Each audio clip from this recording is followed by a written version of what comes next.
Anil రావిపూడిని exchange చేస్తున్నారు అనేది ఉంది. ఎందుకంటే సంక్రాంతి టార్గెట్ వెంకటేష్ అనేది ఫిక్స్ ఒక రకంగా. అంటే వెంకటేష్తో పాటు ఇంకొక స్టార్ కూడా ఉంటాడు ఈ సినిమాలో. ఓహో, ఇప్పుడు అనిల్ రావిపూడి గారు హ్యూమన్ ఎమోషన్స్ పట్టుకొని ఈసారి వైఫ్ అండ్ హస్బెండ్ కాదు, బావా మరి దానిలోకి కుటుంబ సభ్యులందరూ ఇన్వాల్వ్ అవుతూ వస్తూ పోతూ ఆ ప్రయాణంగా కథను నడిపే ప్రయత్నం చేస్తున్నారు. అనిల్ రావిపూడి గారి తర్వాత సినిమా అని ప్రస్తుతానికి ఒక కన్ఫర్మేషన్ చేసి శుభంగా వేస్తారు బయట. అధికారిక ప్రకటనలు అలాంటివి ఉన్నా లేకపోయినా కానీ దాదాపుగా సంభాషణల్లో దొర్లుతోంది. కన్ఫర్మ్ అయిపోయినట్లుగానే మీడియాలో కూడా వార్తలు నడుస్తున్నాయి.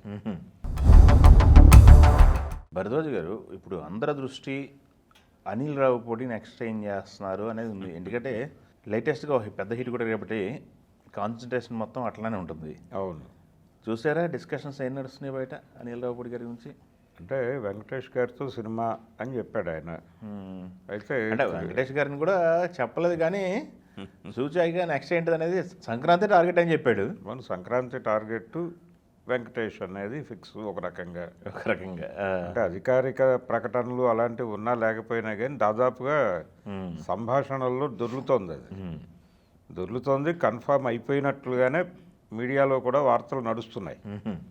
ఈ నడుస్తున్నటువంటి వార్తల్లో ఇప్పుడు ఇంట్రెస్టింగ్గా జనాలని హుక్ చేస్తున్నటువంటి అంశం ఏంటంటే, మొన్న ఆయన ఒక ట్వీట్ వేశారు, నాకంటే ముందు కాస్టింగ్ కూడా అన్ని కథ రెడీ చేసేస్తున్నారు, యాక్షన్ కట్ చేసేస్తున్నారు.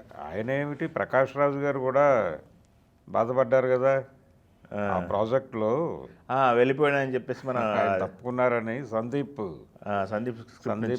ప్రభాస్ ప్రాజెక్ట్లో నుంచి క్రియేటివ్ డిఫరెన్సెస్తో ప్రకాష్ రాజు బయటకు వెళ్ళిపోయాడు అనే దాని మీద వార్తలు రాగానే ఆయన స్పందించారు. ఇంకా నేను అక్కడ సెట్లోకే కాలు పెట్టలేదు, అప్పుడే మీరు ఇలా మాట్లాడటం సబబా అన్నాడు ఆయన.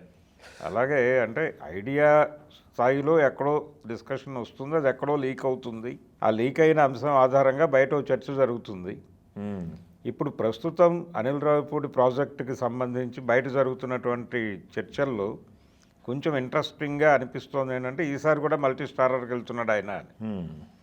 అంటే వెంకటేష్తో పాటు ఇంకొక స్టార్ కూడా ఉంటాడు ఈ సినిమాలో అని చెబుతూ మాట్లాడుతూ ఎవరై ఉంటారు అనేది. నిజానికి మనశంకర వరప్రసాద్ గారు పెద్ద సక్సెస్ అయ్యి దానికి సక్సెస్ మీట్లు ఇవన్నీ జరుగుతున్న టైంలో వెంకటేష్ లీడ్ చేస్తున్నటువంటి సినిమాలో క్యామియో చేయడానికి నాకు అభ్యంతరం లేదన్న టోన్లో చిరంజీవి గారు అన్నాడు ఒక మాట.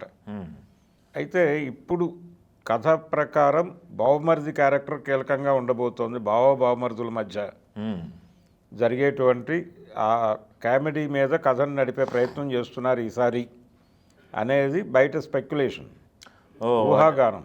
ఓహో, ఇప్పుడు అనిల్ రావిపూడి గారు హ్యూమన్ ఎమోషన్స్ పట్టుకొని షో రన్ చేయడంలో దిట్ట కాబట్టి ఈసారి వైఫ్ అండ్ హస్బెండ్ కాదు, బావమరిది క్యారెక్టర్ల మధ్య నడుపుతూ దానిలో విచిత్రమైన కాన్ఫ్లిక్ట్లు అల్లుతూ దానిలోకి కుటుంబ సభ్యులందరూ ఇన్వాల్వ్ అవుతూ వస్తూ పోతూ ఆ ప్రయాణంగా కథను నడిపే ప్రయత్నం చేస్తున్నారు అనేది బయట చర్చల్లో దొర్లుతున్నటువంటి అంశం. ఇప్పుడు ఈ బావమరిది క్యారెక్టర్ ఎవరితో చేయించాలి? ఇప్పుడు ఆయనేమో క్యామియో చేస్తానన్నారు కానీ ఈ క్యారెక్టర్కి ఆయన సెట్ అయ్యే అవకాశం లేదు. కాబట్టి ఒక కొత్త ఆర్టిస్ట్తో వెళ్తారు అనేది వినిపిస్తోంది. ఇది సెట్స్ మీదకి వెళ్ళటానికి కూడా కొంచెం టైం పడుతుంది. ఎలాగో ఆయన ఆదర్శ కుటుంబంలో ఉన్నాడు వెంకటేష్ గారు. అది అయిపోయిన తర్వాత రావాలి. బహుశా అది ఒక కొలిక్కి వచ్చిన తర్వాత వీళ్ళు అఫీషియల్గా అనౌన్స్ చేయొచ్చు. ఒకవేళ అనౌన్స్ అయితే ఈలోపు వినిపిస్తున్న మాట ఏంటంటే ఆప్షన్స్ ఎవరు అనేది బయట వెతుకుతున్నారు. ఇది నిజంగా ఆయన వెతుకుతున్నారో లేదో తెలియదు. అంటే కార్తీ వైపు దృష్టి ఉంది అనేది అప్పుడప్పుడు పాజులని రాసేస్తారు. ఫహద్ ఫాజిల్ అనేది కూడా ఉంది. అయితే ఇప్పుడు కాదని లేటెస్ట్ స్పెక్యులేషన్ ఏంటంటే ఫహద్ ఫాజిల్ కాదని, కార్తీ అయితే యాప్ట్గా ఉంటుందని. మార్కెట్ కలిసి వస్తుంది కాబట్టి, అంటే తమిళ్ మార్కెట్ కూడా సినిమాకు ఉపయోగపడుతుంది కాబట్టి కార్తీ అయితే బాగుంటుంది. రెండోది, రీసెంట్ టైమ్స్లో తను మంచి కామెడీ పండించగలిగినటువంటి ఆర్టిస్ట్ అతను. అనిల్ రావిపూడి తరహా కామెడీని కార్తీ అద్భుతంగా నడపగలడు. అయితే ఈ రీసెంట్ టైమ్స్లో తను కొంచెం సీరియస్ క్యారెక్టర్లతో ట్రావెల్ అవుతున్నాడు. తనకు కూడా ఒక చిన్న వేరియేషన్ కావాలి కెరియర్ పరంగా. అనిల్ రావిపూడి డెఫినెట్గా వేరియేషన్ ఇవ్వగలడు.